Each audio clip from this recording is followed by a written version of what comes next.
Hello everyone, I am once again going through the r/antiMLM subreddit today, with a dash of Instagram Reels in the beginning because gosh darn it, the frickin' Huns will not leave me alone. But, first and foremost, I just wanted to say that, I, of course, have been, keeping up with the recent anti-MLM drama, and I know that Isabella Lanter here on YouTube is creating I believe it's a Google Doc, of people who had been allegedly, I don't want to get sued, scammed by the person in question. We all know who she is. So I'm going to be leaving the Google Doc link in the description if by any chance you feel like you've been scammed out of your money by this person. By the odd chance that you haven't heard about this thing already, you probably already have, because I know so many people reached out to Isabella and also Madison Harnish, but I just wanted to put it in the description anyway, just in case you haven't heard about it. I just want to do my little part as well as I can. But anyways, I hope that you continue watching, and I hope that you enjoy the video. Alright, let's hop in. So this is a Hun that I found on Instagram Reels, and I took screenshots of her Reels because I wasn't able to screen record it without it showing her username, and I didn't want to expose this person, but they are putting essential oils, lavender to be specific, in their mascara. Just let it sink in for a second. I feel like I don't need to say this, but please do not put essential oils in any what do you even call it? Scent, flavor, I don't know, of any form anywhere near your eyeballs. That's so dangerous. And in the caption, the person said that she only wears mascara now because makeup is toxic and bad for your skin, and I'm just like, bitch, what do you think lavender is gonna do for your eyelashes besides burn your freaking eyes? Oh my god. I've gotten essential oils in my eye before by accident. I had some on my fingers and rubbed my eye, and that shit burns so bad.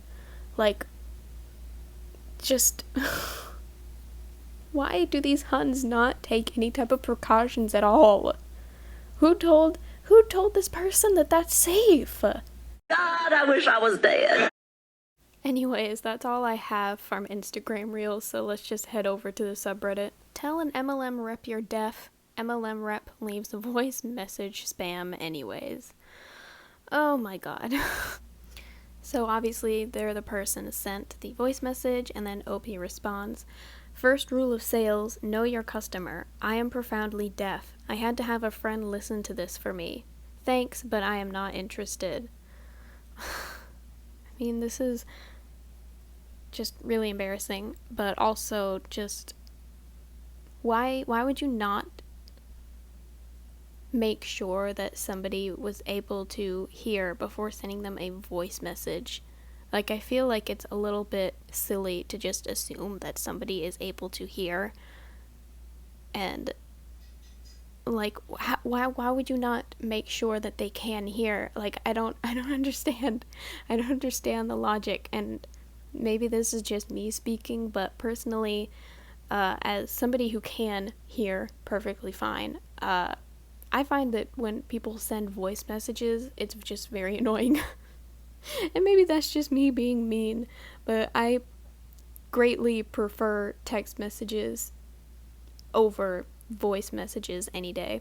So this was a gem in the comments section that I screenshotted.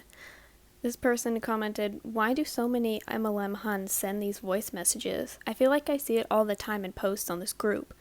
And then somebody commented back, "So we can't screenshot them."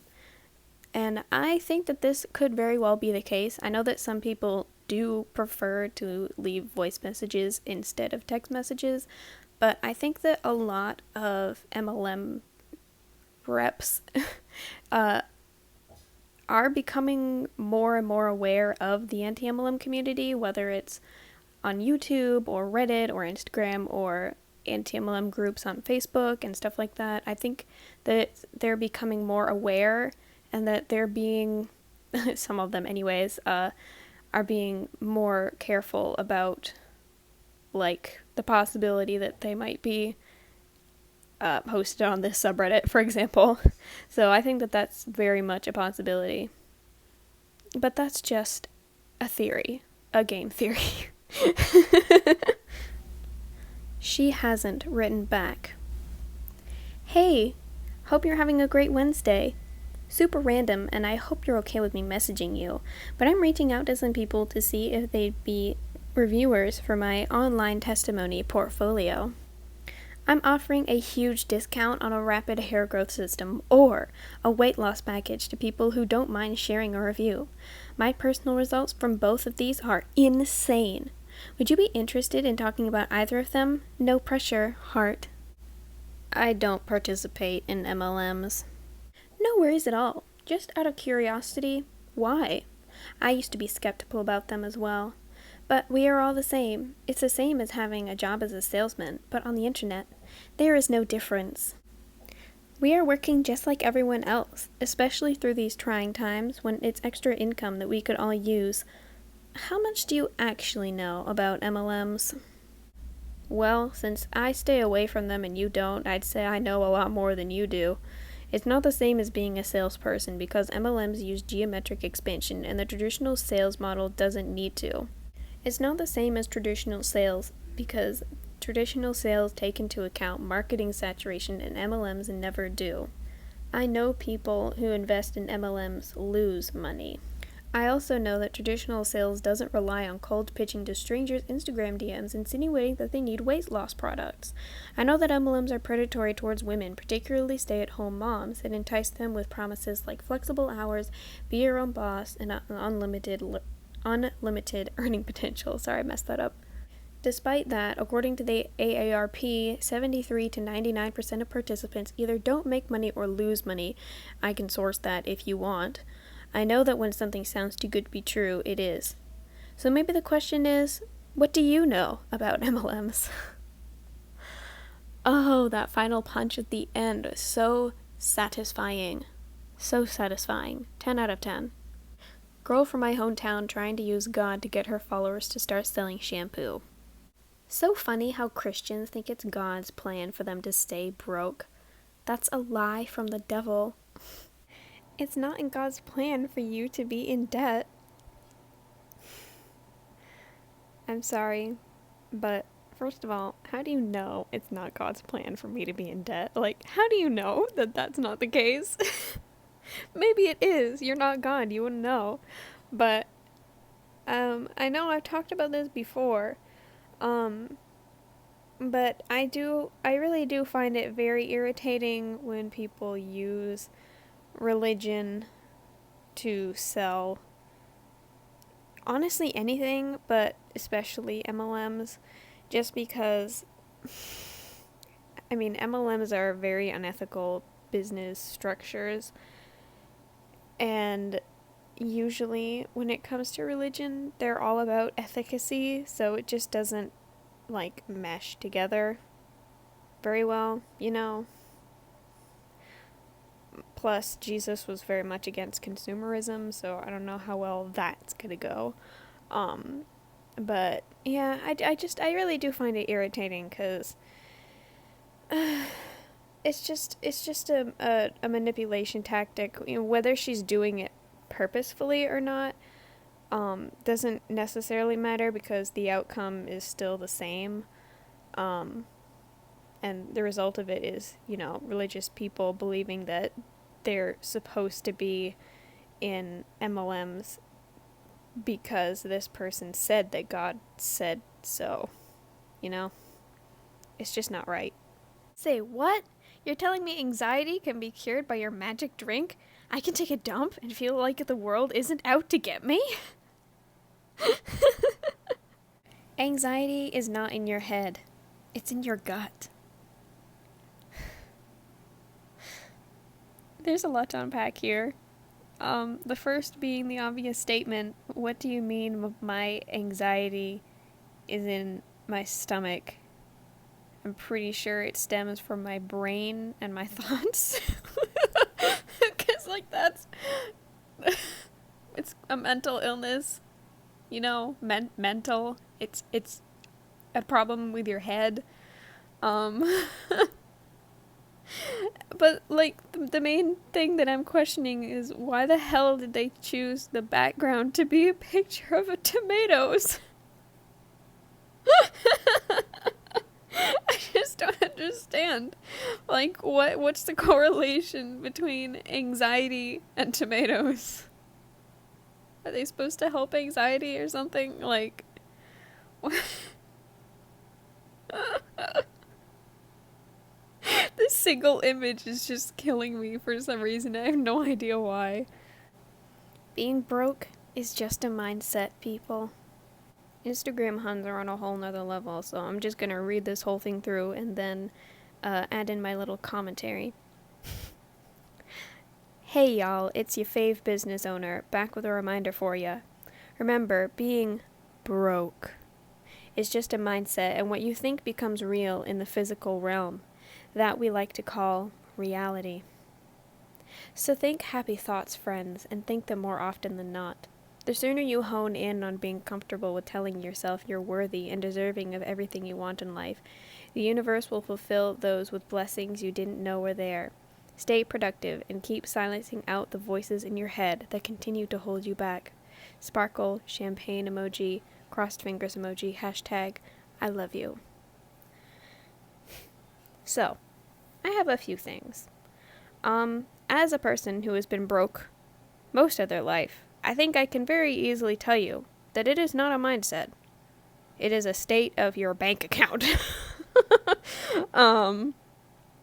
It's not a pretty situation, you know? Like, I mean, not to get, like, super personal, but, like, the whole 2008 thing hit our family like a ton of bricks. Like a frickin' school bus. And we're not too bad. We're not too bad, but we're not wealthy, you know? Like, there's just some things that are off the table for us, like vacation, never heard of her. A Disneyland, you know. And, like, those, like, ice-producing fridges, like, no, girl, not in this household. You know, and that's just, like, the way it is, you know? But, like, my parents work their asses off. They always have. You know, when I work my ass off. My older sister worked her ass off. Like, it's not a state of mind, you know. I mean, we've never been the type of people to want to be rich, you know, but just to, like, live comfortably. And, you know, for some people, that's hard to attain, and that's just the reality of the world. So I think, honestly, to think that being broke is just a mindset just shows the fact that you've either never been broke or were privileged enough to get out of that position and gained some type of ego in between.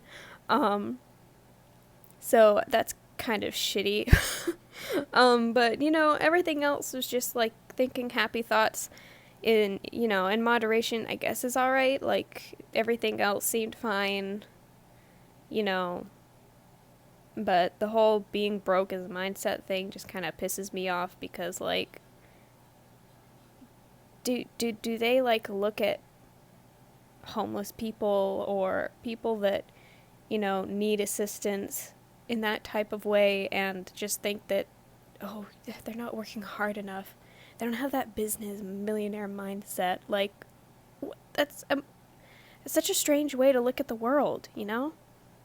I'll never really be able to understand that. Oh, and just as like another critique at the very end, you're not a business owner. Sorry. I never thought I'd see the day.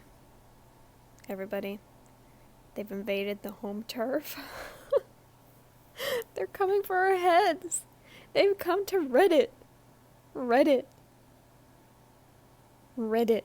The least friendly place for MLMs. This person has a lot of guts coming there and trying to sell stuff.